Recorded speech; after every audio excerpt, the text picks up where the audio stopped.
वंदे मातरम। 7वें दिन का ये व्याख्यान बच्चों के लिए महत्वपूर्ण है, क्योंकि राजीव भाई हमें बता रहे हैं निरोगी शरीर की दिनचर्या। बच्चों के लिए मैदा विष समान क्यों है, अधूरी नींद और बढ़ते अपराधों में क्या संबंध है, बच्चों को आज्ञाकारी एवं जिम्मेदार नागरिक बनाने के उपाय, और टीवी के माध्यम से होता चारित्रिक पतन। मैं एक छोटी सी बात आप लोगों को बता देना चाहता हूं कि आप सब जानते हैं राजीव दीक्षित जी पूरे देश में घूमते रहते हैं और इसके लिए वो किसी तरह का रकम या किसी तरह की राशि वो नहीं लेते हैं, और इनका पूरा का पूरा जो ये आंदोलन है वो सेवाश्रम में इनका जो ट्रस्ट है उस पे चलता है, और वहां वो जमीन से जुड़ी हुई चीजों को वो महत्व देते हैं, उन लोगों को बढ़ावा देते हैं। जैसे उसने पहले दिन कहा कि कुम्हारों के लिए और खादी बनाने के लिए उन्होंने एक बहुत अच्छा काम वहां पे सेवाग्राम में किया है, और सेवाग्राम से अभी खादी के कपड़े यहां आ चुके हैं। तो मेरी गुजारिश आप लोगों से है कि पूरा का पूरा कपड़ा आप खरीदें। यह राशि राजीव भाई को नहीं जा रही है, यह राशि उन गरीबों को जा रही है, उन जोलाहों को जा रही है जो इसके कार्यबद्ध हैं। धन्यवाद। आज मैं आपसे बागभट्ट जी के अष्टांग हृदयम शास्त्र की एक बहुत महत्वपूर्ण अध्याय की बात करना चाहता हूं, जिसकी तरफ प्रदीप भाई ने इशारा ही कर दिया। मैं खुद ही उसकी आज बात ही करने वाला था, उन्होंने कह दिया तो अच्छा ही हुआ कि हमारे शरीर में वात पित्त कफ की स्थिति अगर सम है तो हम जीवन भर निरोगी रहते हैं। और निरोगी शब्द की जब मैं बात करता हूं तो आप बागभट्ट जी का जो निरोगी शब्द है वो शरीर से भी स्वस्थ और मन से भी स्वस्थ, और मन के बाद एक और स्थिति होती है चित्त की, वहां भी स्वस्थ। तो आप मन और चित्त और शरीर तीनों स्तर पर स्वस्थ हैं, ये उनकी भाषा है, निरोगी हैं। अगर आपका खाली शरीर स्वस्थ है और मन नहीं है, चित्त स्वस्थ नहीं है, तो निरोगी नहीं माना जाएगा आपको। कुछ न कुछ तकलीफें आप अपने को देने वाले हैं, समाज को देने वाले। तो इसलिए वो कहते हैं कि आप अगर स्वस्थ हैं, ये तभी संभव है जब वात पित्त कफ आपके शरीर में सम है। सम होने के माने जितना वात चाहिए उतना है, जितना पित्त चाहिए उतना है, जितना कफ चाहिए उतना है। वात पित्त कफ तीनों दोष हैं। एक तरफ बागभट्ट जी कहते हैं कि ये तीनों दोष हैं, त्रिदोष, लेकिन एक तरफ ये जरूरी भी है, ये भी महत्व की बात है। अगर ये नहीं है शरीर में तो आप शरीर से काम ही नहीं ले सकते। वात भी चाहिए, पित्त भी चाहिए, कफ भी चाहिए। बस उन्होंने ये कहा कि ये सम मात्रा में हो, जब जितनी जरूरत है उतने हो। जनवरी का महीना चल रहा है, मान लो अभी आ जाएगा कल से, तो जनवरी के महीने में वात जितना चाहिए, पित्त जितना चाहिए, कफ जितना चाहिए उतना अगर है तो बहुत अच्छा। फरवरी में, मार्च में, महीनों के हिसाब से जो आपका जीवन चक्र चलता है उसमें जैसी जैसी जरूरत हो उतना वात पित्त कफ होता रहे तो आपके लिए सबसे अच्छा। और अगर ये जरूरत के हिसाब से कम ज्यादा होता है, नहीं मिल रहा है, तो बहुत ही खराब, तो आप रोग ही रोग में डूबेंगे। ये है जो महत्व की बात समझने की है। तो बागभट्ट जी ने कहा कि आपके जीवन में ये वात पित्त कफ जब जरूरत हो वैसे ही रहे, उसके लिए उन्होंने एक अध्याय लिखा, पूरा अध्याय लिखा।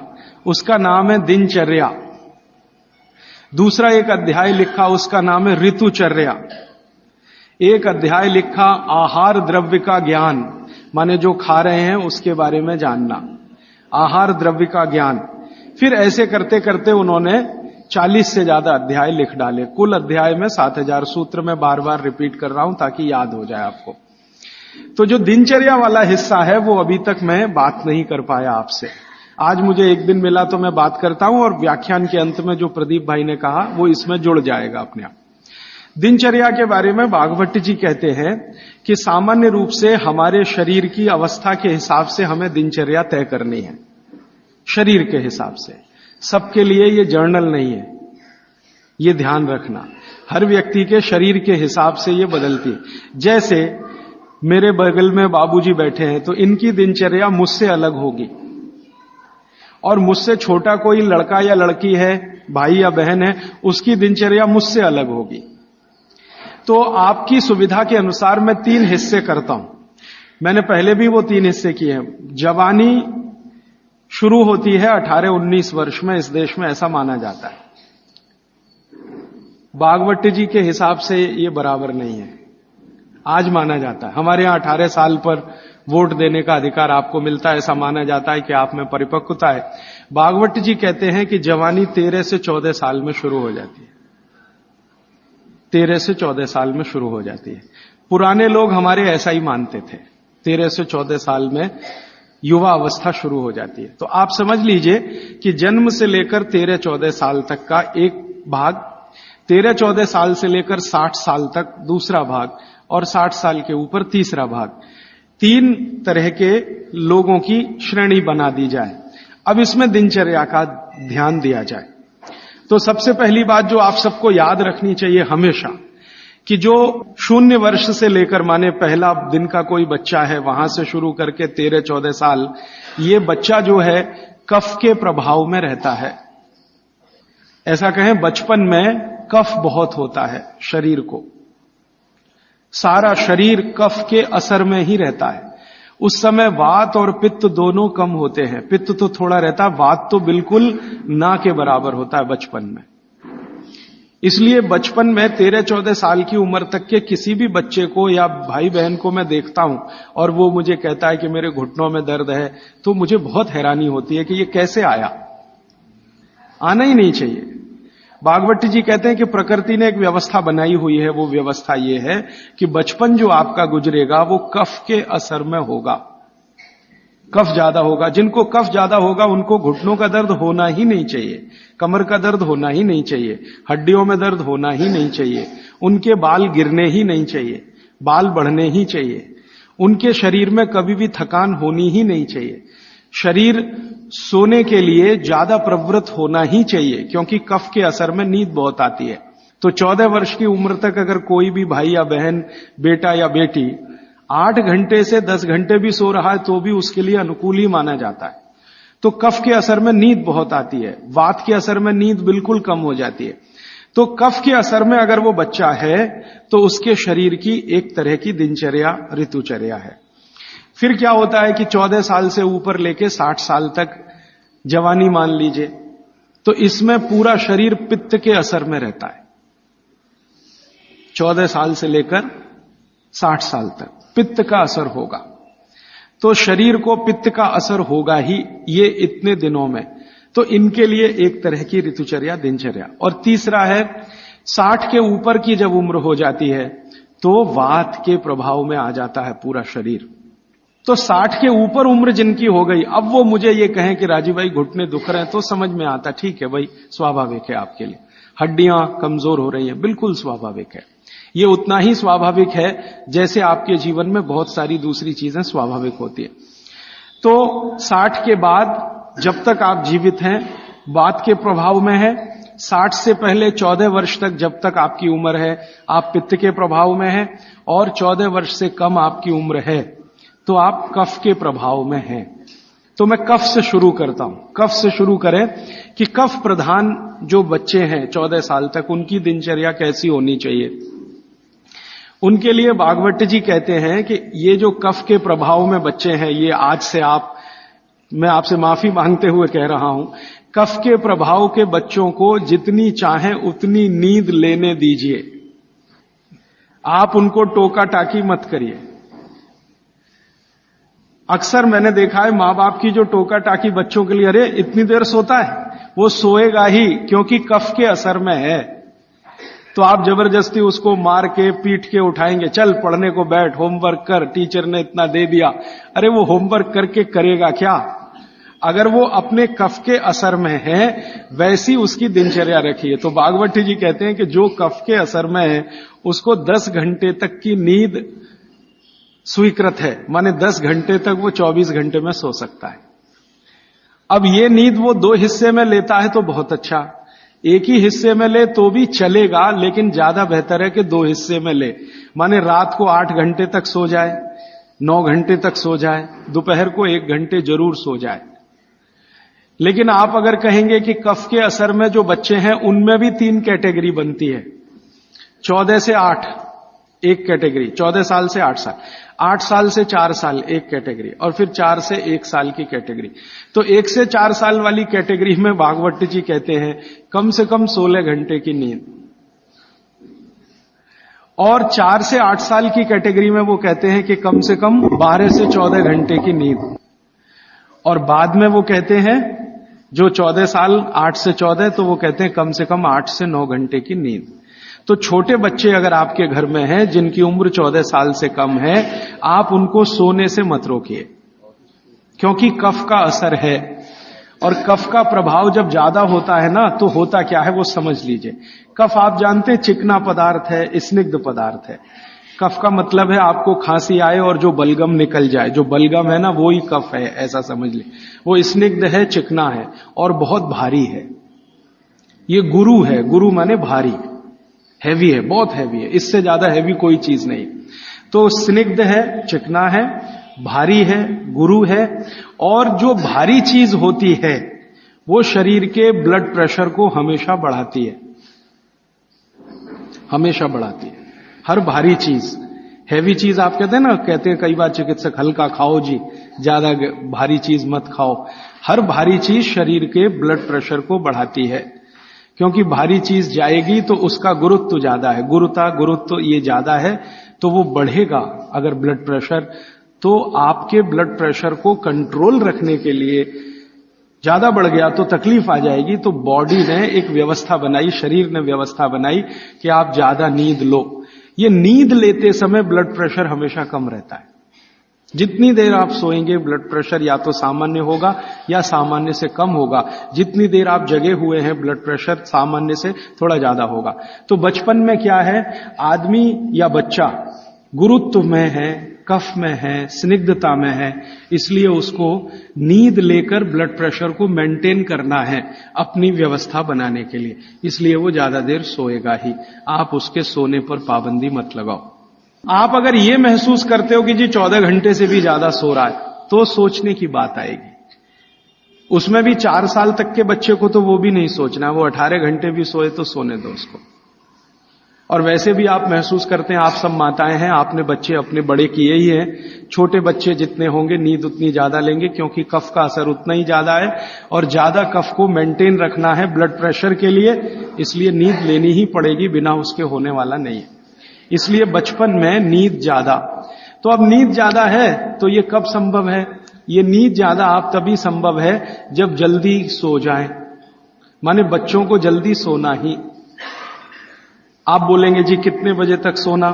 भागवत जी तो ये कहते हैं कि सूर्यास्त होने के 2 घंटे के अंदर सो जाना, सूर्यास्त होने के 2 घंटे के अंदर सो जाना। अब सूर्यास्त कब हुआ? चेन्नई में मान लीजिए 6 बजे हुआ, तो हर बच्चे को 8 बजे तक सो ही जाना, कंपलसरी सो जाना। अब ये तब संभव है जब आप बच्चों को थोड़ा टीवी से दूर रखें। भागवत जी के समय में टीवी नहीं था, होता तो उस पर भी कमेंट करते। अब ये आ गया पिछले 50 साल में, आधुनिक विज्ञान ने इसको दे दिया। तो टीवी से बच्चों को दूर रखें ताकि उनके सोने की कमी ना आए। टीवी देखने में आजकल बच्चे 11 बजे तक 12 बजे तक जगते हैं, तो उनके नींद में कमी आती है।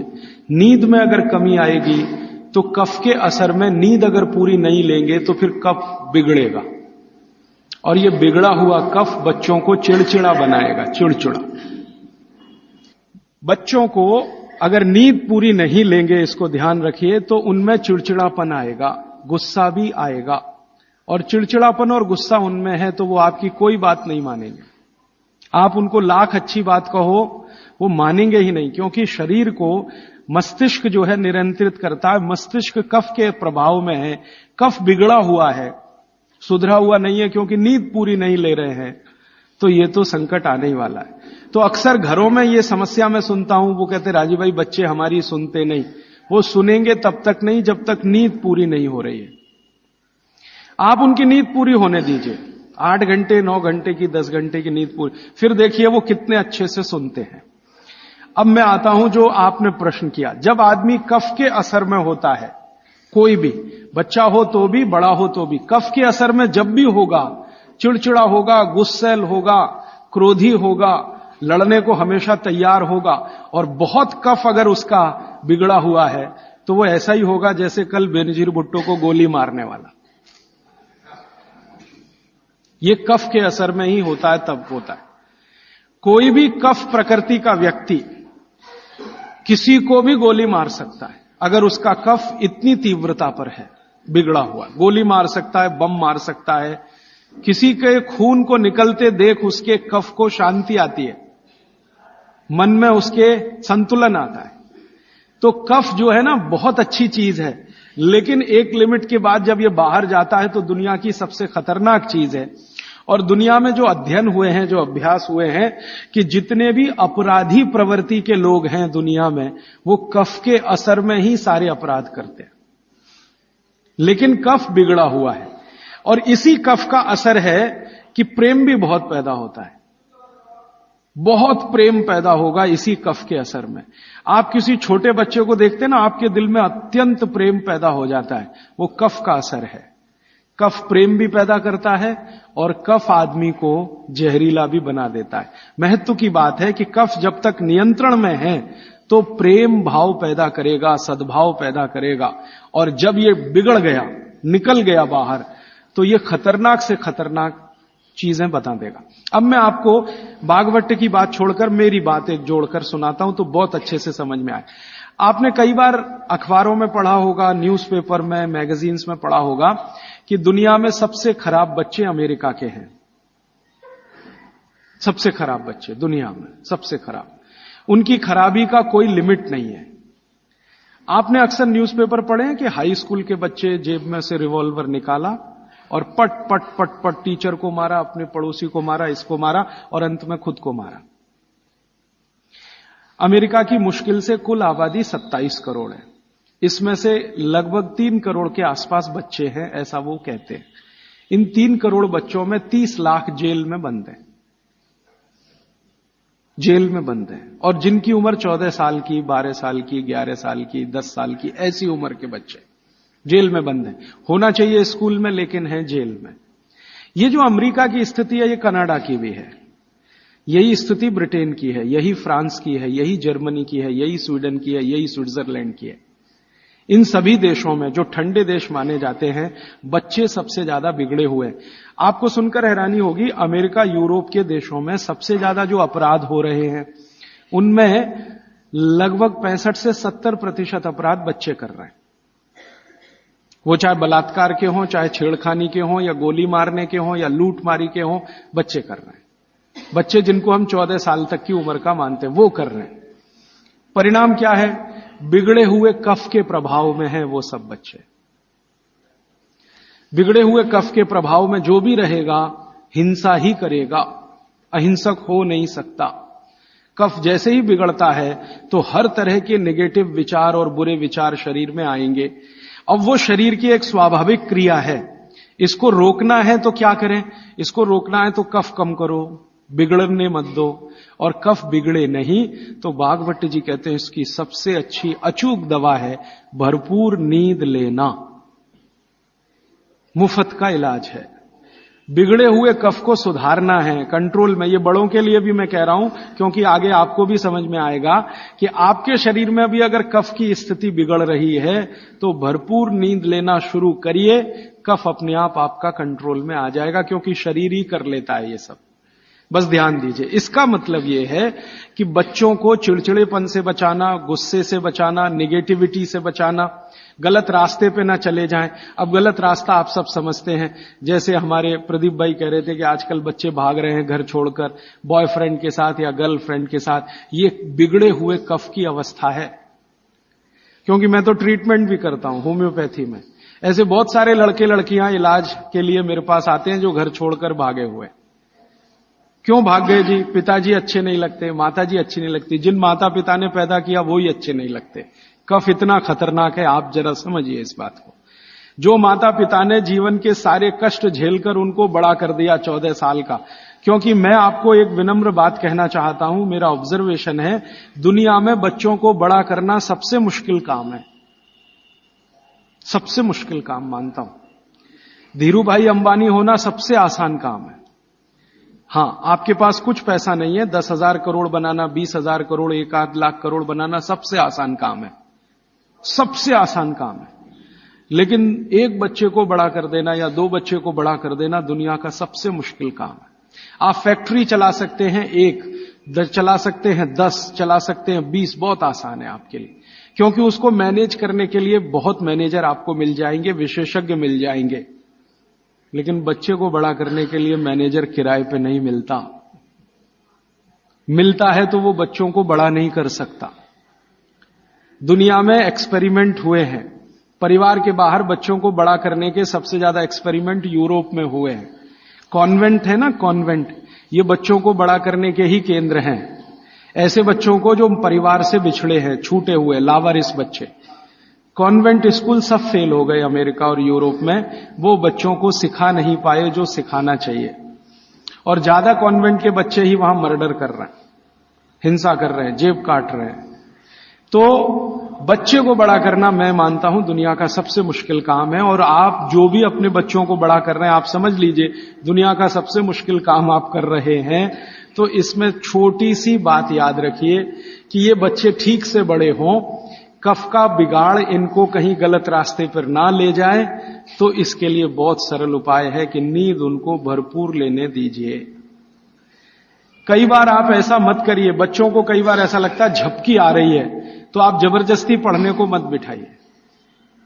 कुछ बच्चे ऐसे हैं जो मेज कुर्सी पे बैठते ही ऊँघने लगते हैं, तो उनसे कहिए कि देखो किताब बंद कर दो और जाके सो जाओ। वो 20-25 मिनट सो के आएंगे, पहले से ज्यादा फ्रेश होंगे, क्योंकि सो के उठते ही कफ का असर कम हो जाएगा। और कफ के असर में पढ़ाई नहीं होती, ये और बात एक ध्यान दीजिए। कफ के असर में पढ़ाई नहीं हो सकती। पढ़ाई अच्छी करनी है तो पित्त के असर में ही होती है। पित्त बढ़ना चाहिए, कफ कम होना चाहिए, तभी पढ़ाई अच्छी होगी। तो जब तक कफ बिगड़ा हुआ है, असर उसका भयंकर दुष्प्रभावी है। पढ़ने के लिए मत बोलिए उनको, कहिए सो जाओ। कफ बिगड़ा हुआ हो तो सबसे अच्छा उपाय है कहो सो जाओ। तो 20 मिनट सोएंगे, आधा घंटे, 1 घंटे या 2 घंटे सो जाए, फिर कहो अब उठने दो, अपने आप से उठने दो। अब अपने आप से जब उठे तब उनका कफ पूरी तरह से शांत होगा, फिर जो भी पढ़ेंगे मगज में बैठेगा, दिमाग में बैठे। और एक छोटी सी बात, आप सवेरे सवेरे स्कूल जाने के लिए जो मार मार के उठाते हैं अपने बच्चों को, आप बहुत बड़ा अत्याचार कर रहे हैं उनके ऊपर, बहुत बड़ा अत्याचार कर रहे हैं। कारण क्या है वो समझ लीजिए, समझ लीजिए। वो ये मैं ये कह रहा हूं कि आप करें जरूरी नहीं है, लेकिन समझ जरूर लीजिए, ताकि आपको करते समय ध्यान में रहे कि मैं ठीक कर रहा हूं या गलत। बच्चों को मार मार के सवेरे जब आप उठाते हैं तो बहुत बड़ा अत्याचार उनके ऊपर होता है। वो क्या होता है, सुबह का समय कफ का समय है, दिन के हिसाब से सुबह का समय कफ का समय है। उस समय उनको सबसे गहरी नींद आएगी, वो प्रकृति का नियम है। और उसी समय मार पीट के आप उनको उठा के बाथरूम में करते, चल जल्दी से नहा, बस आ गई है, ऑटो रिक्शा आ गया है। अरे ये बस और ऑटो रिक्शा क्या करेंगे उसकी जिंदगी को। मैंने ही क्या कर लिया इतना सब पढ़ने के बाद, क्योंकि जो कुछ मैंने पढ़ा है वो मेरी जिंदगी के कभी काम नहीं आया। काम तो वो आ रहा है जो मैंने स्कूल में नहीं पढ़ा, कॉलेज में नहीं पढ़ा। स्कूल कॉलेज में मैंने बहुत पढ़ा, x + y whole square is equal to x square plus 2xy plus y square, और पता नहीं कितनी कॉपियां रंग डाली, आज तक मेरी जिंदगी में काम नहीं आया x + y होल स्क्वायर। अब मेरे गणित के टीचर को मैं पूछता हूं क्यों पढ़ाया मास्टर जी आपने मुझे, तो कहते हैं क्या करूं यार, काम तो मेरे भी नहीं आया, मुझको किसी ने पढ़ाया तो मैंने तुमको पढ़ाया। ये भेड़िया घसान है। मैं आपको विनम्रतापूर्वक ये कहना चाहता हूं, कितने भी अच्छे स्कूल में आप बच्चों को पढ़ाइए, उनकी जिंदगी का 90 से 95% बेकार ही जाने वाला है। अब उसके लिए आप उनको मार पीट के उठा रहे हैं, जो कभी काम नहीं आएगा जिंदगी में। तो आप ये अत्याचार मत करिए। फिर आप कहेंगे जी स्कूल तो सुबह ही चलते हैं, तो स्कूल वालों को मिलकर समझाइए कि बच्चों के स्कूल का समय दोपहर को रखें। अब आप बोलेंगे जी वो कैसे समझेंगे, ऐसे समझेंगे, बच्चे तो आपके पढ़ रहे हैं ना, ये स्कूल के मास्टर जी के पढ़ रहे हैं, बच्चे आपके पढ़ रहे हैं, फीस आप दे रहे हैं। आप मिलकर कहेंगे तो स्कूल वालों को झक मार के सुनना ही पड़ेगा, क्योंकि स्कूल तो आपसे चल रहा है, आप स्कूल से नहीं चल रहे, स्कूल आपसे चल रहा है। आप लाखों रुपए उनको डोनेशन दे रहे हैं, करोड़ों रुपए फीस दे रहे हैं, तो उनको कहिए छोटे बच्चों के स्कूल कभी भी सवेरे नहीं होने चाहिए। 7 बजे से स्कूल चल रहा है, ये तो होना ही नहीं चाहिए। उनका स्कूल 11 बजे से 12 बजे से होना चाहिए। आप प्रयास करिए, सफलता मिले तो बहुत अच्छा, नहीं मिले तो अपना अलग स्कूल ही खड़ा कर दीजिए। हाँ, क्या मुश्किल है आप जैसे लोगों के लिए? आप सब यहां बैठे हुए लोग हैं, कोई करोड़पति से कम नहीं है। क्या मुश्किल है? एक स्कूल ऐसा शुरू कर दो जो बच्चों को सुबह नहीं पढ़ाएगा। जी, हम आयुर्वेद के हिसाब से चलेंगे, हम बागवट के हिसाब से चलेंगे, हमारा बच्चों का स्कूल दोपहर को ही शुरू होगा। तो आप कोशिश करिए, कोशिश करने से दुनिया में सब कुछ होता है। जब से मैंने ये बातें मेरे मित्रों से शेयर की, हमारे कार्यकर्ता बहुत हैं देश भर में, करीब 18,000, उनसे जब शेयर की तो उन्होंने कई कई जगह प्रयास किए, कुछ में सफलता भी मिली। स्कूल वाले मान गए, समझ गए, बागवट के सूत्र उनको समझाए तो वो मान गए। हाँ, बच्चों को, क्योंकि स्कूल में पढ़ाने वाली भी टीचर है या टीचर है, उसके भी अपने बच्चे हैं, वो भी देख रही है, महसूस कर रही है कि सुबह तो सोने का ही उनका मन करता है, तो सुबह तो सोने के लिए ही है उनके लिए, क्योंकि सुबह कफ का असर होता है और बच्चे तो कफ के ही प्रभाव में हैं, तो डबल असर होगा। इसलिए सुबह उनको नींद अच्छी आएगी। सुबह नींद अच्छी आएगी तो उनको झकझोर के जगाइए मत। अब सुबह की नींद उनकी ठीक से आए, इसके लिए वो रात को जल्दी सोए, तो 8 बजे तक सोने के लिए नियम डाल दीजिए। 8 बजे के बाद आपके घर का टीवी बंद हो जाए तो वो भी नहीं देखेंगे, आप देखेंगे तो वो भी देखेंगे। बच्चे तो जो आप करते हैं वैसे ही सीख लेते हैं। तो आप 8 बजे के बाद टीवी को बंद करने का नियम डाल दीजिए। बच्चों में आदत पड़ गई नींद आने की 8 बजे, तो वो सोएंगे, भरपूर नींद लेंगे, सुबह 6 बजे तक उठेंगे, बहुत अच्छे से उठेंगे। फिर आप चाहें तो उनसे कोई भी काम करवा सकते हैं। उनके मन में न चिड़चिड़ापन होगा, न गुस्सा होगा, न कोई नेगेटिव थॉट होगा, क्योंकि नींद जीवन में उतनी ही बड़ी चीज है जितना भोजन। तो भरपूर नींद लीजिए या लेने दीजिए, क्योंकि वो कफ के असर में है। तो बच्चों की दिनचर्या में आप ये ध्यान रखिए कि 8 से 10 घंटे सोना कंपलसरी, एक बात।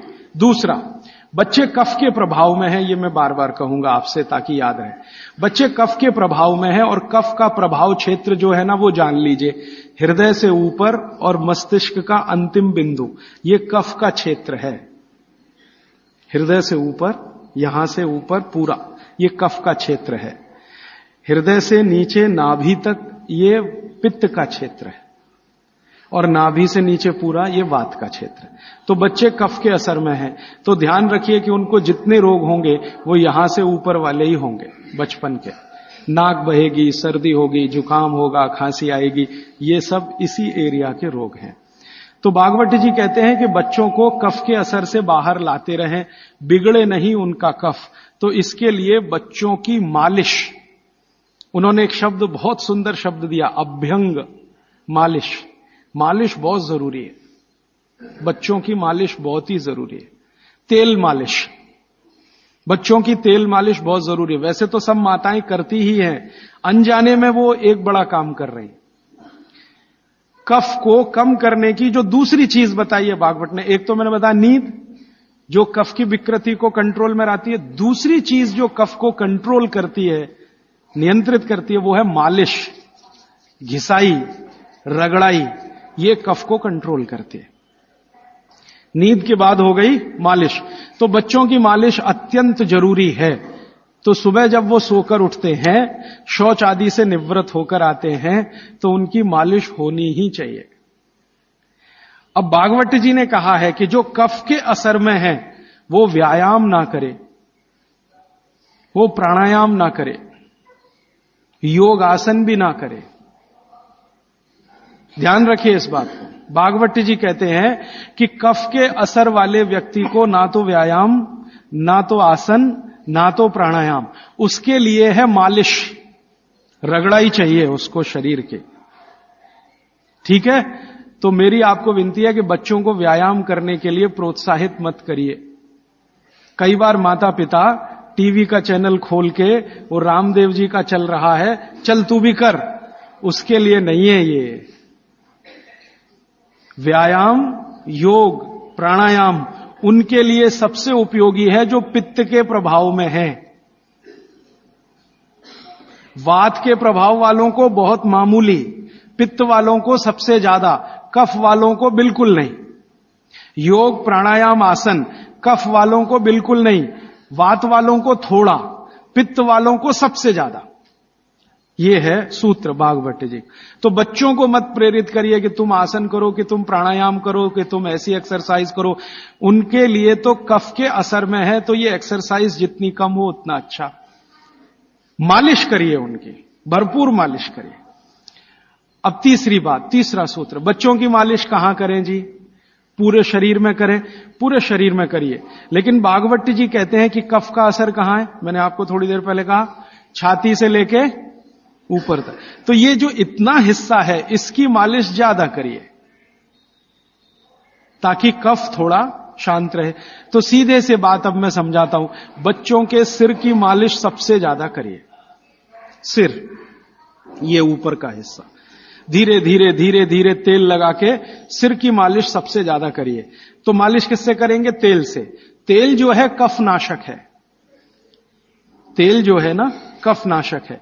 तो सिर की मालिश करेंगे, छोटे छोटे छिद्र हैं, तेल इससे अंदर जाएगा, कफ को सामान्य रखेगा। तो कफ के प्रभाव में बिगड़ेंगे नहीं बच्चे, माने गुस्सा नहीं करेंगे, चिड़चिड़े नहीं होंगे, निगेटिव नहीं होंगे, जिंदगी में गलत काम नहीं करेंगे। तो बच्चों के सिर की मालिश बहुत जरूरी है, सिर की मालिश। दूसरा, वो कहते हैं कि कफ का जो दूसरा बड़ा स्थान है, एक तो सिर हुआ, दूसरे है कान। ये कान है ना, ये कफ के स्थान है। तो बच्चों के कान की मालिश रोज होनी चाहिए, जरूर होनी चाहिए। कान की मालिश कैसे करें? बस तेल लगाइए, हाथ में ऐसे ऐसे घुमाइए, फिर उल्टा घुमा दीजिए, फिर ऐसे घुमा दीजिए, और थोड़ा तेल कान में डाल के रखिए उनको, क्योंकि कफ का स्थान है कान। तेल डालते ही कफ शांत होगा। तो हमारी पुराने जमाने की जो माताएं हैं, वो रोज बच्चों को कान में तेल डालती थी, वो अनजाने में बहुत बड़ा वैज्ञानिक काम करती थी। देखा ना पुराने जमाने की माताओं को। आज के जमाने की माताएं तो कहती चिपचिपा है तेल, तेल चिपचिपा है तभी तेल है, नहीं तो उसमें कुछ है ही नहीं। तो पुराने जमाने की माताएं बच्चों को बराबर कान में तेल डाल के रखती थी। तो बच्चों के कान में नियमित रूप से तेल डालिए। फिर आप बोलेंगे जी कौन सा तेल? तो इसमें भागवत जी सूत्र दे रहे हैं कि आप जहां रह रहे हैं उसके हिसाब का तेल। आप चेन्नई में रह रहे हैं, चेन्नई भारत के गर्म इलाकों में है, गर्म इलाकों में ठंडा तेल अच्छा, तो सबसे ठंडा तेल नारियल का तेल है। तो चेन्नई में रहने वालों को नारियल के तेल की मालिश, नारियल का तेल ही खाना। अब आप बिहार में जाएंगे और मैं वहां कर आकर आपको कहूंगा, तो कहूंगा जी आप नारियल का तेल बिल्कुल मत खाओ, मालिश भी मत करो। मैं कहूंगा सरसों का तेल खाओ, उसी से मालिश करो। और जो आप और उधर चले गए हरियाणा पंजाब की तरफ, तो मैं ही आकर आपसे कहूंगा जी आप ये छोड़ो, आप तो जैतून का तेल इस्तेमाल करो या तिल का तेल इस्तेमाल, एरिया के हिसाब से। तो मैं आपके हिसाब से बात कर रहा हूं कि आप नारियल के तेल की मालिश भी कर सकते हैं, उसको भोजन में भी उपयोग कर सकते हैं। बच्चों की नियमित मालिश सिर की, कान की होती रहनी चाहिए। और तीसरी चीज, आंखें। आंखें जो है ना कफ का ही केंद्र है। सबसे बड़ा कफ का केंद्र सिर, दूसरे नंबर पे कान, तीसरी आंख। आंख कफ का केंद्र है और आंख के ज्यादा रोग, 99% रोग कफ के रोग हैं। जैसे मैंने आपको बोला ना, आंख में आप बोलते हैं कि हमको कैटरेक्ट हो गया, ये कफ का रोग है। मोतियाबिंद हो गया, कफ का रोग है। ग्लूकोमा हो गया, कफ का रोग है। आंखें लाल हो रही हैं, कफ के प्रभाव। तो आंखों की विशेष देखभाल बच्चों की, ताकि चश्मा ना लगे, अब चश्मा ना चढ़े। अब आंखों में क्या करें जी? कफ को कंट्रोल करने, तेल नहीं डाल सकते आंखों में, क्योंकि तेल और आंखों का मेल नहीं है। आंखों में हमेशा एक फ्लूइड रहता है, तेल में डालें माने तेल उस फ्लूइड में गया तो गड़बड़ करता है।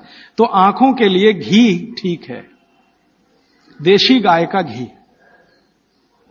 तो बच्चों को नियमित रूप से देशी गाय का घी आंखों में लगा सकते हैं तो बहुत अच्छा है। देशी गाय का घी ये कफ को शांत करता है। लेकिन आप देशी गाय के घी को उपलब्ध नहीं कर पाते किसी कारण से, तो फिर भागवत जी कह रहे हैं कि कफ को शमन करने वाली एक और चीज है, वो है काजल। काजल माने कार्बन। कार्बन कफ को शांत करने में सबसे बड़ी भूमिका निभाता है। तो बच्चों को नियमित रूप से आंखों में काजल होना ही चाहिए। भागवत जी ने बहुत सुंदर शब्द इस्तेमाल किया है, सौवीर अंजन, उसको कहें काजल, सौवीर अंजन, बहुत सुंदर शब्द है। और भागवत जी इतने दयालु और कृपालु हैं कि उसकी पूरी विधि भी लिख के गए कि बच्चों के लिए जो सौवीर अंजन बनाना है वो कैसे बनेगा। उसमें इस्तेमाल होता है गाय का दूध और दारू हल्दी। दारू हल्दी देखा? जारू हल्दी, एक हल्दी और एक दारू हल्दी। तो दारू, हल्दी, गाय का दूध, गाय का घी, ऐसी 5-7 वस्तुओं से बनता है। पूरी विधि किताब में है, मैं ज्यादा समय खराब नहीं करना चाहता। तो बच्चों को नियमित रूप से आंख में काजल, क्योंकि कफ को शांत करे, कान में तेल, सिर पर तेल की मालिश, ठीक है, ये 3 चीजें उनके लिए बहुत आवश्यक है। वंदे मातरम।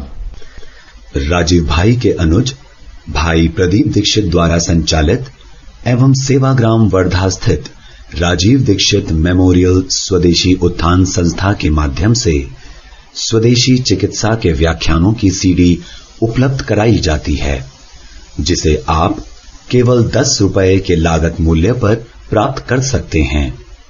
राजीव भाई के इन प्रेरणादायी व्याख्यानों की सीडी को आप अपनी क्षमता अनुसार 100, 200, 500 या अधिक संख्या में दान करें और स्वदेशी चिकित्सा के इन व्याख्यानों को घर घर पहुंचाने में हमारी मदद करें।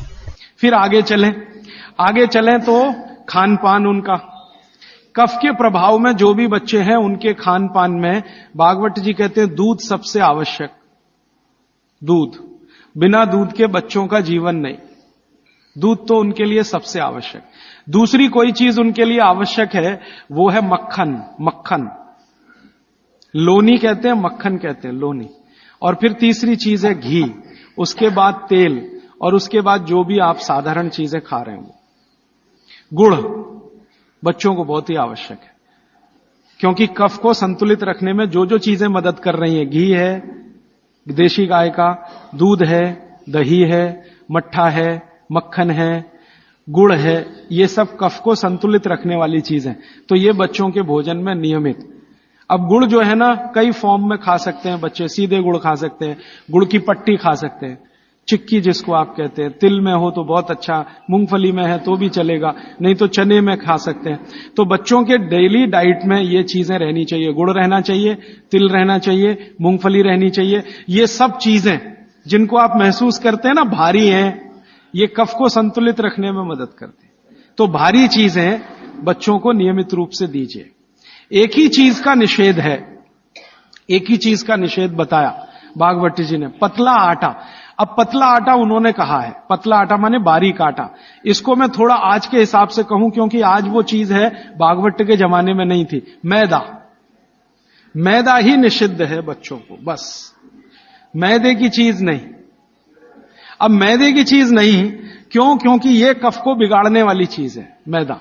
बाकी चीजें कफ को संतुलित रखती हैं, मैदे की चीजें कफ को बिगाड़ेंगी। तो बच्चों को मैदे की मठरी मत दें। अब आप बोलेंगे जी मठरी मांगे तो आटे की बना के दें, मैदे की ना दें। अब मैदे का बना हुआ समोसा ना दें, तो समोसा मांगेंगे तो आटे का समोसा दें। मैदे की कचौरी ना दें, कचौरी मांगेंगे तो आटे की दें। मैदा छोड़कर बाकी चीजों के बारे में भागवत जी कहते हैं कि बच्चे आसानी से प्रभाव कफ में उसको भी पाचन कर सकते हैं। अब मालिश हो गई, भोजन हुआ, फिर नहाने के लिए कहा है, तो मालिश पहले, स्नान बाद में। हमेशा स्नान के बाद मालिश करने को मना किया है, स्नान बाद में, मालिश पहले। तो अच्छे से मालिश करिए। आप बोलेंगे जी कितनी देर मालिश करें? तो इसके लिए बहुत सुंदर बात उन्होंने कही है। बच्चों की मालिश करते समय जब उनकी बगल में पसीना आ जाए तो मालिश रोक दें। घड़ी के हिसाब से नहीं बताया उन्होंने कि 10 घंटे करें कि 20 घंटे, 40 मिनट, या समय उन्होंने बताया नहीं, क्योंकि हर बच्चे के लिए वो अलग होगा। तो उन्होंने इतनी सुंदर ऑब्जर्वेशन दिया कि जब आप मालिश कर रहे हैं, बच्चे की बगल में पसीना आ गया तो मालिश बंद करें, बगल में पसीना आते ही। और वो ये कहते हैं कि कुछ बच्चे ऐसे हो सकते हैं जिनको बगल का पसीना जल्दी ना आए, तो हो सकता है उनके माथे पे पसीना आ जाए, तो मालिश रोक दें। ठीक है? तो मालिश के बाद स्नान के लिए भागवत जी कहते हैं कि जो भी चीजें कफ को कम करती हैं वही चीजें स्नान में उपयोग करें। अब मैं आपको बताना चाहता हूं आधुनिक बात, भागवत जी ने तो नहीं कहा। उन्होंने ये कहा कि कफ को कम करें वही चीजें स्नान में उपयोग करें। तो कफ को कम करने वाली सबसे बेहतरीन चीज आपके घर में है चने का आटा। दूसरी बेहतरीन चीज है ये जो हमारे देश में संभव है, पता नहीं आपको मिलेगा कि नहीं, चंदन की लकड़ी का पाउडर। भागवत जी ने कहा है कि ये बहुत कफ को कंट्रोल रखता है। तो चंदन की लकड़ी का पाउडर माने चंदन पाउडर, चने का आटा और मोटा आटा, कोई भी गेहूं का हो, चने का हो, दाल का हो, मोटा आटा। फिर कहते हैं मसूर की दाल का आटा, फिर वो कहते हैं मूंग की दाल का आटा। ये सब कफ को कम करने वाली चीज है। तो कहते हैं बच्चों का स्नान इन्हीं से कराएं ताकि कफ कम रहे। मतलब सी बात है, साबुन ना लगाएं, क्योंकि ये जो साबुन है ना ये केमिकल है। केमिकल माने सोडियम हाइड्रोक्साइड, सोडियम हाइड्रोक्साइड माने कास्टिक सोडा।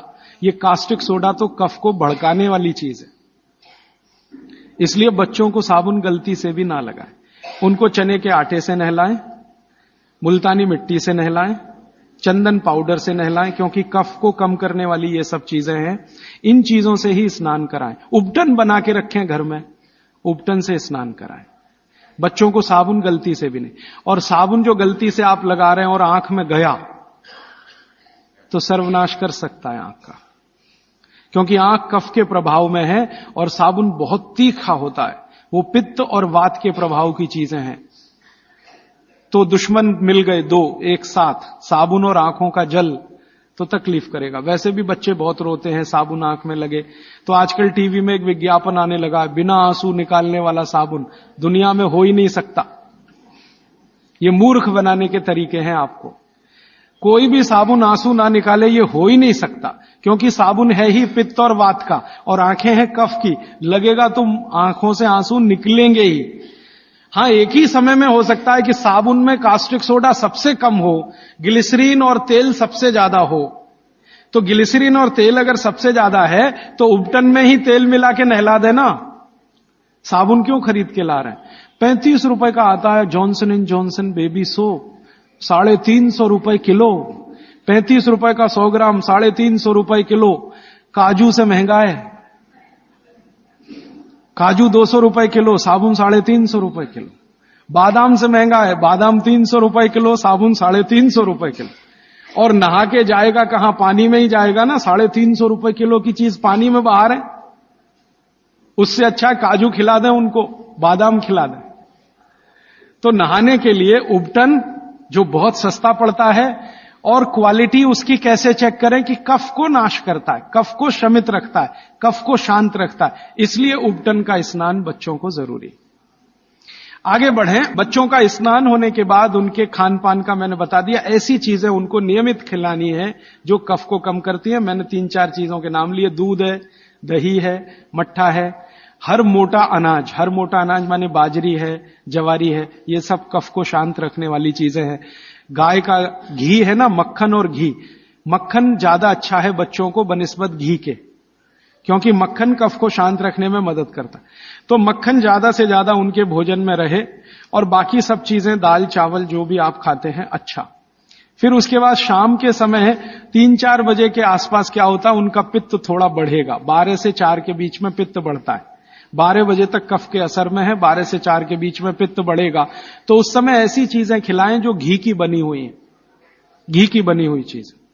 और रात को ये बच्चे थोड़ा वात के असर में आते हैं। कफ तो सबसे ज्यादा है, लेकिन रात को वात के, तो वात को कम करने वाली चीजें रात को उनको दें। और वो मैं पहले दिन भी काफी बता चुका हूं। तो ये हो गया बच्चों की दिनचर्या। 7 बजे सोने के लिए का माहौल बनाने के लिए तैयारी करें। 7 बजे तक माहौल बने सोने का तो 8 बजे सोएंगे। और माहौल बनाने में सबसे बड़ी मदद करेगा टीवी का स्विच ऑफ। मेरी तो आपको विनती है कि घर के छोटे बच्चे हैं ना, तब तक केबल कनेक्शन ना लें। छोटे बच्चे जब थोड़े समझदार हो गए हैं तो चलो चलेगा, क्योंकि समझदार होने से मतलब उनको मालूम होना चाहिए कि कहां स्विच ऑफ करना है। तो उस समय थोड़ा चल जाएगा। लेकिन बच्चे जब तक छोटे हैं, साल भर के, 1.5 साल के, 2 साल के, 2.5 साल के, तब तक तो केबल कनेक्शन ऑफ रखें, या केबल कनेक्शन है तो टीवी ऑफ रखें, चले नहीं उनके सामने। नहीं तो वो चालू हो जाएंगे, पोगो देखेंगे, पोगो। हां, कार्टून फिल्म देखेंगे। क्यों देखेंगे जान लीजिए। कफ के असर में जो बच्चा होता है, इसको समझाना चाहता हूं मैं।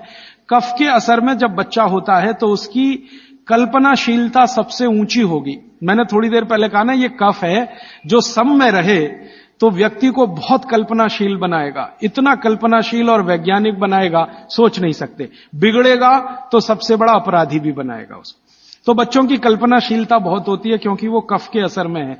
इसलिए हर ऐसी चीज जो उन्हें सोचने में मदद करती है उनको अच्छी लगती है। आपने एक कहानी सुनाई, बच्चे कहानी सुनते हैं ना बड़े मजे से, क्यों सुनते हैं? वो उनकी कल्पनाशीलता में मदद करती है कहानी। आपने कहा एक राजा था, अब इतना कहते ही उनका चालू हो गया दिमाग। आप आगे का वाक्य बोलेंगे उसके पहले वो कल्पना कर लेंगे राजा कैसा है, सिंहासन पर बैठा है कि जमीन पे बैठा है, बगल में रानी है कि नहीं है, सामने वजीर है कि नहीं है, मंत्री है कि, ये तो आपके बोलने से पहले उनके दिमाग में घूम गई पूरी फिल्म। एक राजा था, फिर कहेंगे आगे बताओ, तो आप कहेंगे एक रानी थी, अब रानी के बारे में सब बातें उनके दिमाग में आ गई। फिर आप कहेंगे क्या हुआ, तो दोनों मर गए, खत्म कहानी। अब आप कहेंगे तो उनको बिल्कुल अच्छा नहीं लगेगा।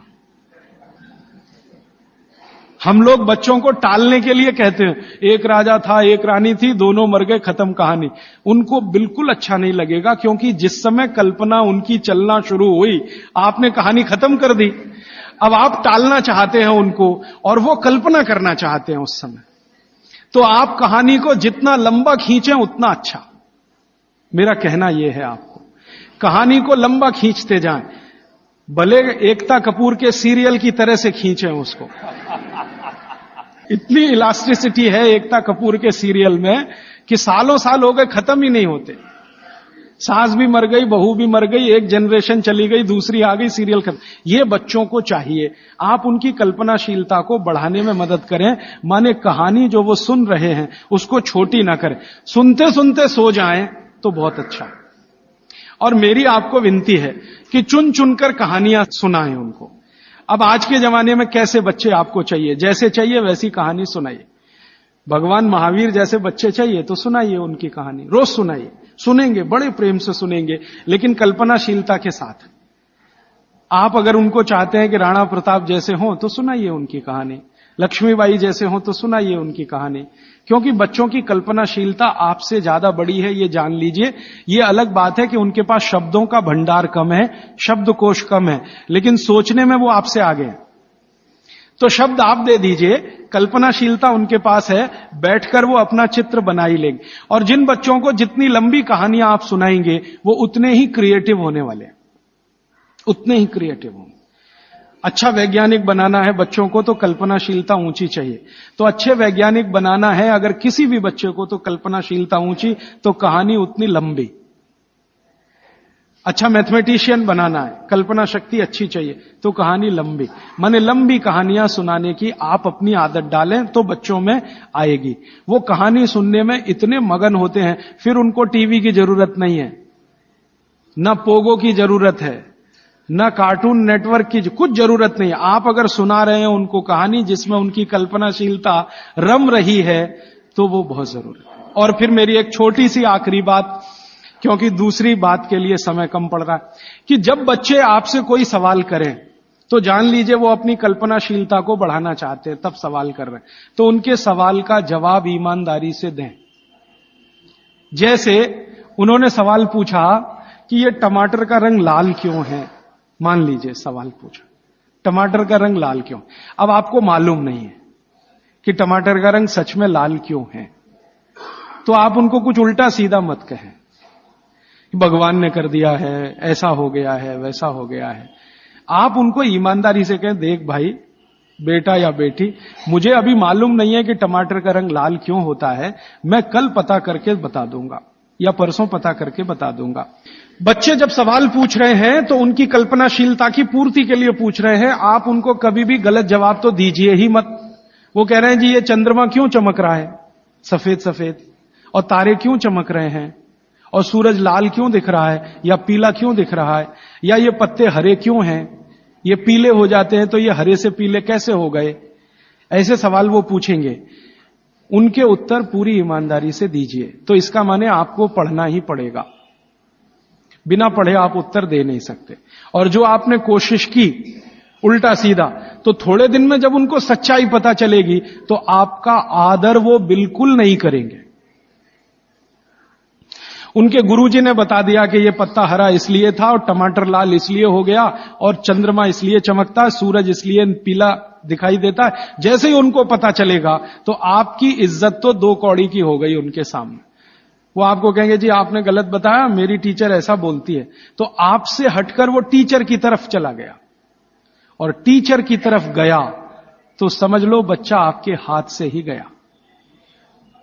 जैसे जैसे उसका आकर्षण टीचर के प्रति बढ़ता जाएगा, वो आपके कंट्रोल के बिल्कुल, फिर टीचर जो कहेगी उसको पत्थर की लकीर मानेगा, आप जो कहोगे उस पर कभी भी भरोसा नहीं करेगा। इसलिए मैंने थोड़ी देर पहले कहा, बच्चों को बड़ा करना दुनिया का सबसे मुश्किल काम। तो आप बच्चों के साथ व्यवहार वैसा ही करें जैसा प्रकृति ने उनको स्वभाव दिया है। कफ का स्वभाव माने कल्पनाशीलता वाला स्वभाव।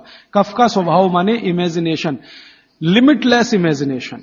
वो सीमा के पार जाके बात करते। आप देखते हैं ना, दुनिया के सारे बच्चे परेशान है हैरी पॉटर पढ़ने के लिए, है ना। और आप और मैं सवाल करते हैं जी हैरी पॉटर में रखा क्या है? कुछ नहीं है, उसमें तिलिस्म है, जादुई तिलिस्म है। वो सच्चा नहीं है, लेकिन उनकी कल्पनाशीलता में उनको बहुत आनंद दे रहा है, इसलिए करोड़ों किताबें बिक रही हैं हैरी पॉटर। आप पसंद करें या ना करें, क्योंकि बच्चे कफ के असर में हैं, कल्पनाशीलता उस समय सबसे ज्यादा है। तो जादुई बातें, तिलिस्मी बातें, जादूगर की बातें, ये सब उनको अच्छी इसलिए लगती है कि कल्पनाशीलता बढ़ाने में ये सब मदद करती है। ये जासूसी उपन्यास जितने हैं ना, बच्चे बहुत प्रेम से पढ़ते हैं, चाहे वो अमेरिका में हो या हिंदुस्तान में। बस अंतर है, अमेरिका में अंग्रेजी में पढ़ेंगे, हिंदुस्तान में हिंदी में जरूर पढ़ेंगे। चंदा मामा एक पत्रिका आती है बच्चों की, चंदा मामा या नंदन, चुन चुन के ऐसी कहानियां हैं उसमें जो उनकी कल्पनाशीलता बढ़ाती हैं। तो वो लड़ेंगे आपसे, चंदा मामा चाहिए, नहीं तो ये किताब चाहिए, अमर चित्रकथा चाहिए, ये चाहिए, ये चाहिए। अब आपके ऊपर है कि आप उनकी कल्पनाशीलता कितनी बढ़ा सकते हैं। 14 साल तक विशेष ध्यान रखें बच्चों का, जब तक वो कफ के असर में। अब इसमें बाद में कुछ बातें आएंगी तो कल मैं जोड़ूंगा। अब मैं आ जाता हूं पित्त में। पित्त के प्रकृति के लोगों की दिनचर्या क्या? पित्त प्रकृति माने 14 साल से ऊपर और 60 साल के नीचे, इनकी दिनचर्या क्या? पित्त प्रकृति के लोगों को कफ का असर कम हो जाता है, पित्त थोड़ा बढ़ता है, वात उनके पास कम ही रहता है या बिल्कुल नहीं रहता। अब पित्त प्रकृति के लोगों को ज्यादा सोना जरूरी नहीं है, उनका पित्त है, कफ तो ऐसे ही शांत है, तो ज्यादा सोना जरूरी नहीं। माने पित्त प्रकृति के लोग अगर 8 घंटे सो रहे हैं, 7 घंटे सो रहे हैं तो भी चलेगा। न्यूनतम नींद कितनी होनी चाहिए? आप कहें पित्त प्रकृति के सब लोगों को, जिनकी उम्र 14-15 साल से लेकर 60 साल है, इनकी कम से कम नींद 8 घंटे की रहे तो अच्छा है। लेकिन इससे भी कम रह सकती है क्या? 7 घंटे हो सकती है, लेकिन उसके लिए थोड़ा प्रयास करना पड़ेगा। 6 घंटे भी हो सकती है, 6 से कम नहीं और 8 से ज्यादा नहीं, ऐसे मान लीजिए। तो पित्त प्रकृति के लोगों को 6 घंटे से कम नहीं सोना, 8 घंटे से ज्यादा नहीं सोना। अब उसके हिसाब से दिनचर्या तय करिए। तो 8 बजे सो जाएं, मान लो आप भी ऐसे ही माने। भागवत जी कहते हैं सूर्यास्त के 2 घंटे बाद सो जाएं, बच्चे भी बड़े भी। तो 8 बजे आप सो जाएं, तो 8 से 8 4 बज गए ना, 4 बजे उठें। आपके लिए उठना बहुत जरूरी है। ब्रह्म मुहूर्त में पित्त प्रकृति के लोगों का उठना बहुत आवश्यक है। बच्चे ना उठें तो चलेगा, आपको तो उठना बहुत जरूरी है। क्यों? अगर आप 4 बजे उठते हैं तो अगला पूरा दिन आपका बहुत बेहतरीन और व्यवस्थित है, और 4 के बाद उठेंगे तो पूरा दिन डिस्टर्ब है। क्यों? क्योंकि जो जो करना है आपको वो 4 बजे से लेके ही शुरू होगा। 4 बजे उठे, आपने पानी पिया, जो मैंने पहले ही बता दिया, ऊषा पान जिसको कहते हैं। फिर शौच आदि के लिए आप गए, 10-15 मिनट मान लीजिए उसमें गया। फिर बाहर आप निकले, दंत धावन शब्द इस्तेमाल किया, दंत धावन करें माने दांत साफ करें। अब दांत साफ कैसे करें? पित्त प्रकृति के लोगों को हमेशा दांत ऐसी चीज से साफ करना जो कषाय हो, स्वाद में तिक्त हो। स्वाद में कषाय समझते हैं? कड़वा, जो स्वाद में कड़वा है और तिक्त है, ऐसी चीजों से आपको दांत साफ करना, क्योंकि प्रकृति आपकी पित्त की है। तो पित्त को कम करना, कंट्रोल करके रखना, ये कषाय और तिक्त स्वाद की चीजों से ही होगा। तो इसका मतलब यह है कि आप नीम का दातुन करें, जो कषाय भी है तिक्त भी है। भागवत जी ने कॉलगेट के लिए मना किया है। कॉलगेट था ही नहीं तो लिखा भी नहीं है उन्होंने कहा है कि आप नीम का दातुन करें। और नीम से भी अच्छा एक दातुन उन्होंने बताया, मदार। मदार समझते हैं? मदार का एक पेड़ होता है, वो कहते हैं नीम से भी अच्छा है, क्योंकि वो और ज्यादा कषाय है और ज्यादा तिक्त। फिर एक है बबूल, फिर एक है अर्जुन। अर्जुन की छाल आपने पिया ना, अर्जुन की दातुन भी होती है। तो ऐसे 12 वृक्ष उन्होंने बताए हैं। नीम है, मदार है, अर्जुन है, फिर ये जो था ना आम, बबूल है, आम है, अमरूद है, ऐसे 12 वृक्षों का उन्होंने वर्णन किया है कि इनकी दातुन ही करना, इसके आगे 13वें वृक्ष की नहीं। और वो डिटेल लिखा है किताब में, आप ले सकते। जब उन्होंने आगे लिखा है वो मैं अभी बता दूं। वो ये कहते हैं कि जीवन में जो ऋतु है, ऋतु गर्मी है, फिर सर्दी है, फिर बरसात है, 3 तो मुख्य ऋतुएं हैं, फिर इनकी उप ऋतुएं हैं, तो 6 हो जाती है, शरद है, शिशिर है, वसंत है। तो मोटा मोटा बता देता हूं, ज्यादा बारीक आपको याद नहीं रहेगा। वो ये कहते हैं कि जब गर्मी का सीजन है, गर्मी माने अप्रैल से शुरू कर लीजिए,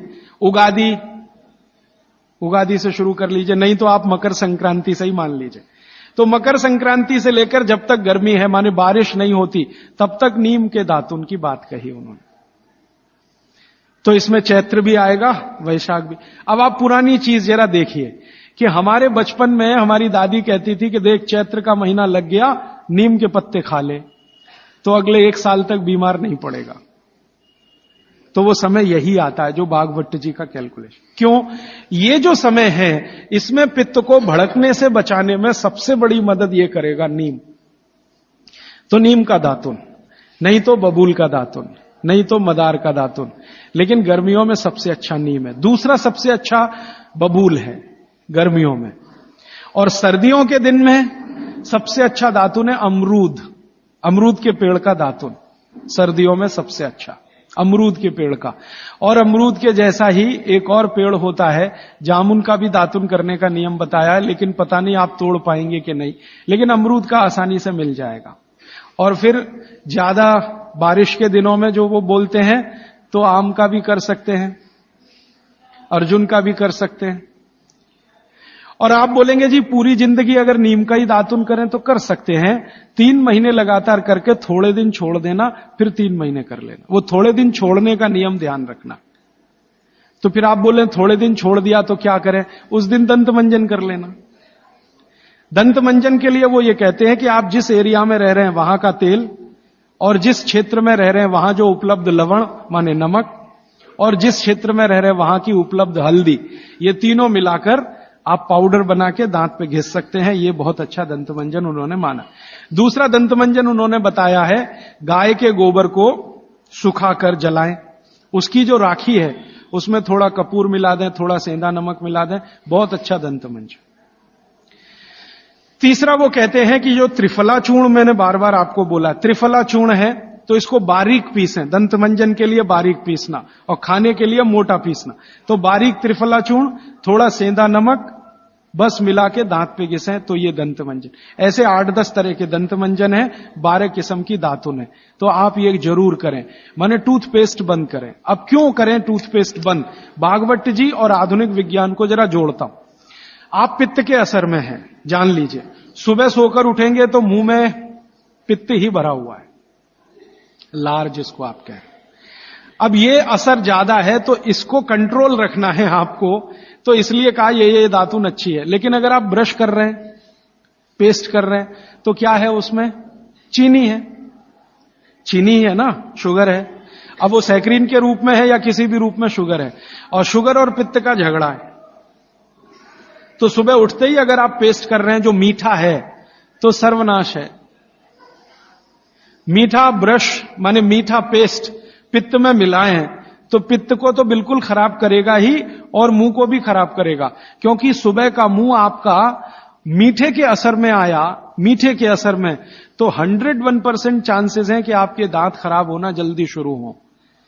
और मेरा ऑब्जर्वेशन है कि जो ज्यादा पेस्ट कर रहे हैं उन्हीं के दांतों में कीड़े सबसे ज्यादा लग रहे हैं।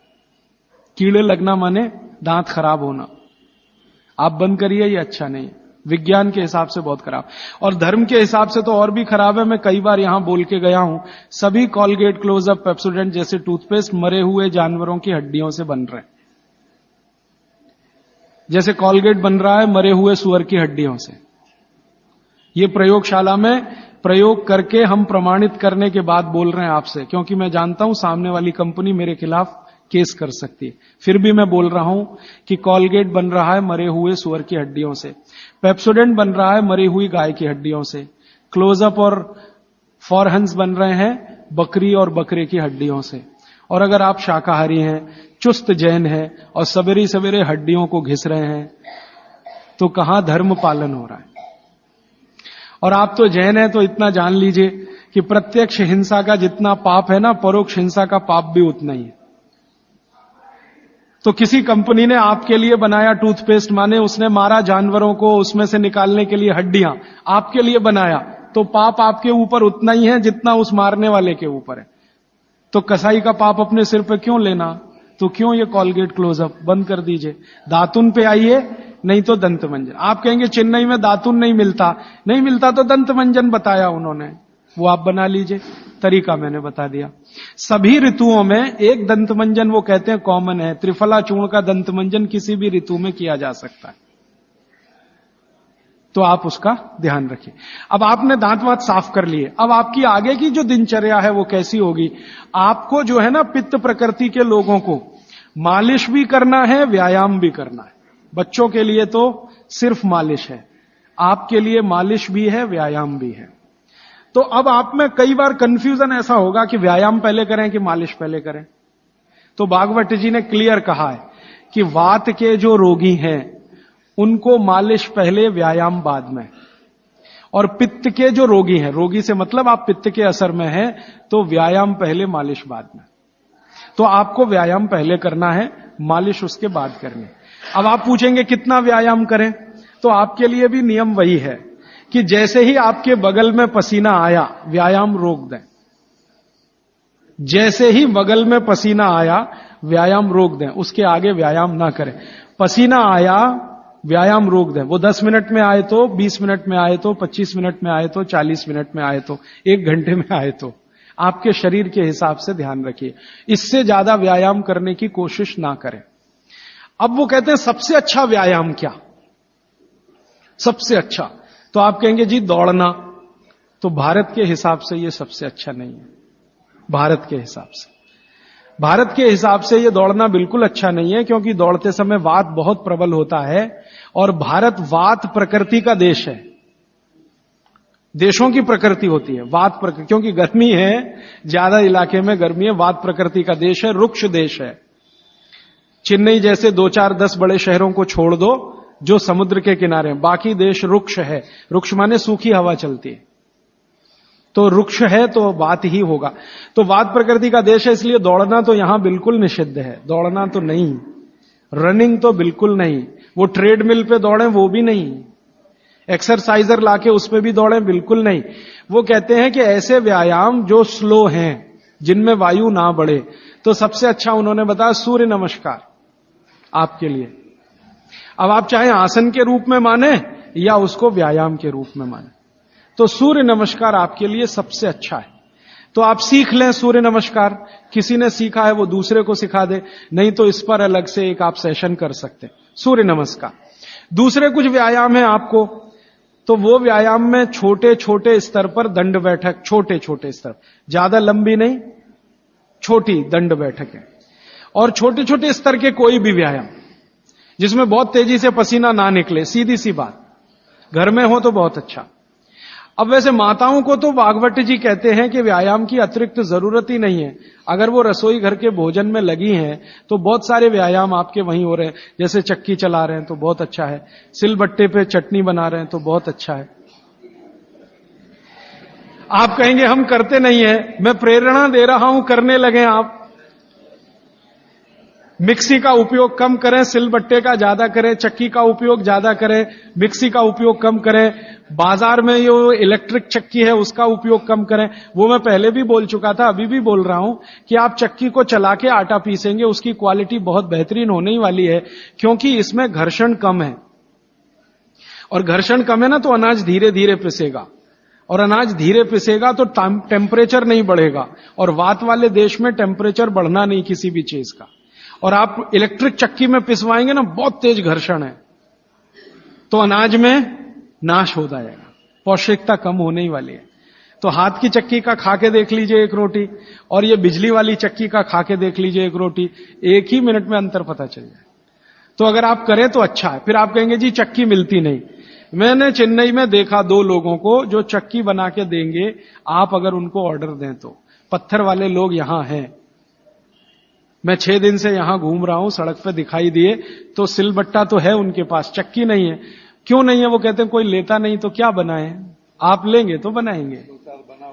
2-4 बना हुआ है तो वो भी, और आपको कहीं ना मिले तो जरूर मुझे करें फोन, तो हम कुछ ट्रक भर भरा के राजस्थान से, गुजरात से भिजवाएंगे आपके पास। ट्रक भर के ही भेजेंगे तभी सस्ती पड़ेगी, 1-2 आएगी तो मुश्किल हो जाएगी। और आप अगर राजस्थान जाते हैं या गुजरात जाते हैं तो एक आध चक्की तो साथ में भी ला सकते हैं ना। AC 3 टायर में आप 60 किलो तक वजन ला सकते हैं, AC 2 में 100 किलो तक ला सकते हैं, और स्लीपर क्लास में 40 किलो तो ला ही सकते हैं कंफर्म टिकट पे। तो चक्की तो 20 किलो से ज्यादा होती ही नहीं है। तो आप भी जाएं कभी राजस्थान गुजरात तो 2 चक्की एक आदमी ला सकता है।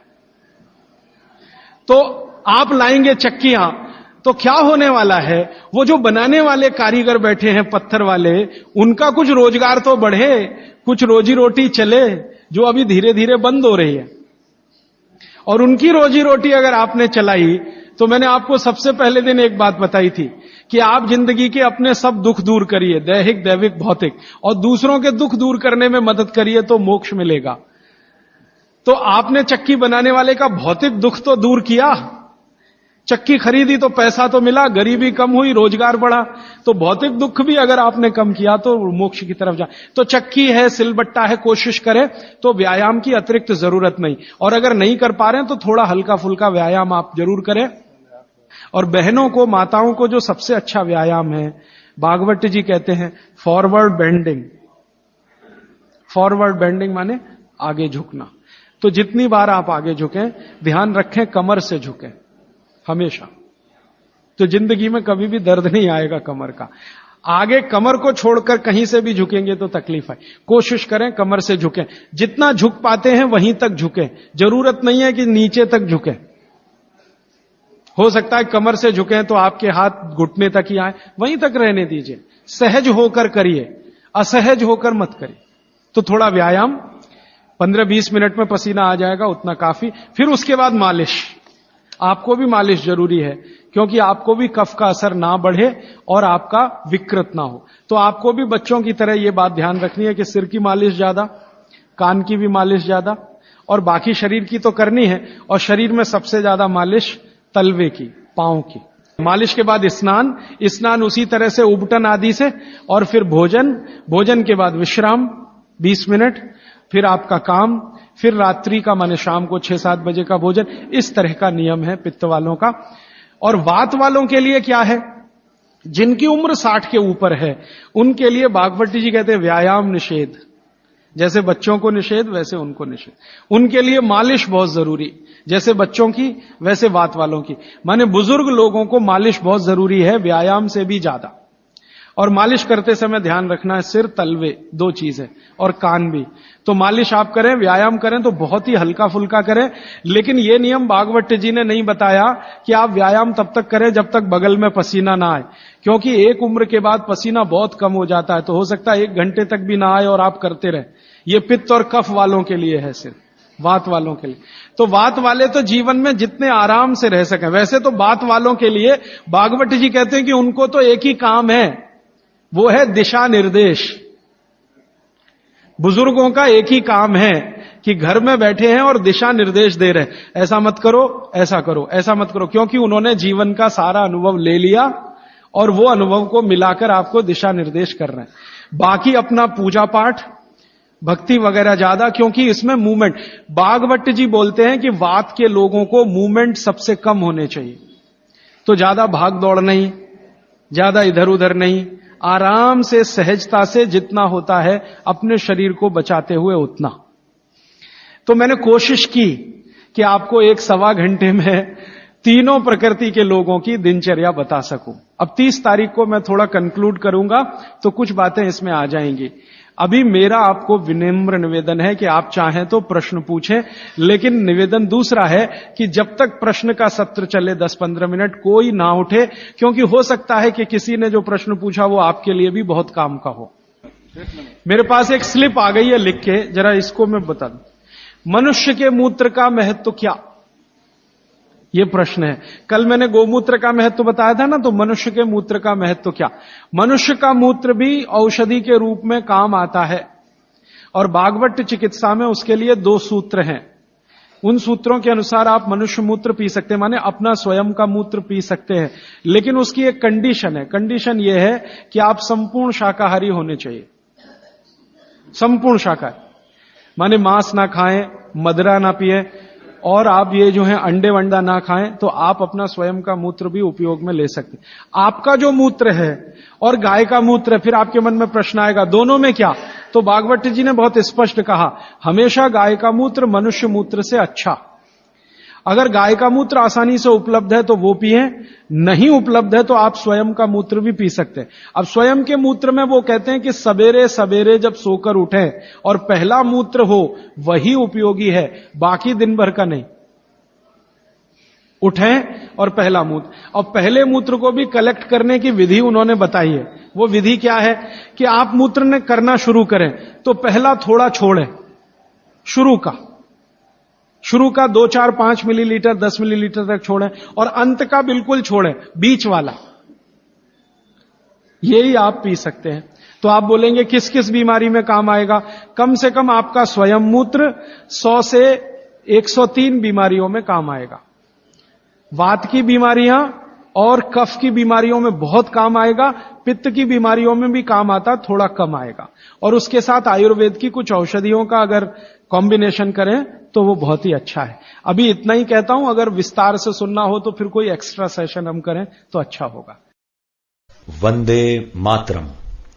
राजीव भाई द्वारा बताई गई विधियों के आधार पर हमारे ट्रस्ट की ओर से देश भर में निशुल्क स्वदेशी चिकित्सा के शिविरों का आयोजन हो रहा है, जिसमें आप हाई बीपी एवं लो बीपी यानी रक्तचाप, बवासीर यानी पाइल्स, कॉन्स्टिपेशन यानी कब्जियत, एसिडिटी, मोटापा, आर्थराइटिस, हृदय रोग और मधुमेह जैसी असाध्य बीमारियों पर निशुल्क परामर्श ले सकते हैं। हमारे विशेषज्ञों के निर्देशन में की गई चिकित्सा परामर्श से काफी रोगियों को लाभ हो रहा है। आप अपने शहर या गांव में इस तरह के शिविरों का आयोजन करवा सकते हैं या आसपास होने वाले शिविरों में भाग ले सकते हैं। वंदे मातरम। राजीव भाई के अधूरे सपनों और कार्यों को पूरा करने के लिए महाराष्ट्र स्थित राजीव भाई की कर्मभूमि सेवाग्राम वर्धा में 23 एकड़ क्षेत्र को स्वदेशी ग्राम का रूप दिया जा रहा है, जहां स्वदेशी चिकित्सा के अंतर्गत पाइल्स यानी बवासीर, कॉन्स्टिपेशन यानी कब्जियत, मधुमेह यानी डायबिटीज, मोटापा, आर्थराइटिस और हृदय संबंधी जैसे गंभीर रोगों का आयुर्वेदिक पद्धति से उपचार एवं शोध कार्य किया जाएगा। इसके अलावा स्वदेशी ग्राम में गोबर, गौमूत्र के उपयोग से स्वदेशी कृषि भी सिखाई जाएगी। इसके साथ स्वदेशी ग्राम में निम्न विषयों पर शोध एवं प्रशिक्षण कार्य भी होगा, जैसे पंचगव्य उत्पादों का निर्माण प्रशिक्षण, स्वदेशी उत्पादों की उपलब्धता और प्रशिक्षण, स्वदेशी ज्ञान विज्ञान के प्रचार प्रसार के लिए केंद्र की स्थापना, स्वदेशी शिक्षा के अंतर्गत रोजगार परक शिक्षा और गुरुकुल प्रणाली से राजीव भाई द्वारा निर्धारित पाठ्यक्रम से शिक्षा का प्रयोग।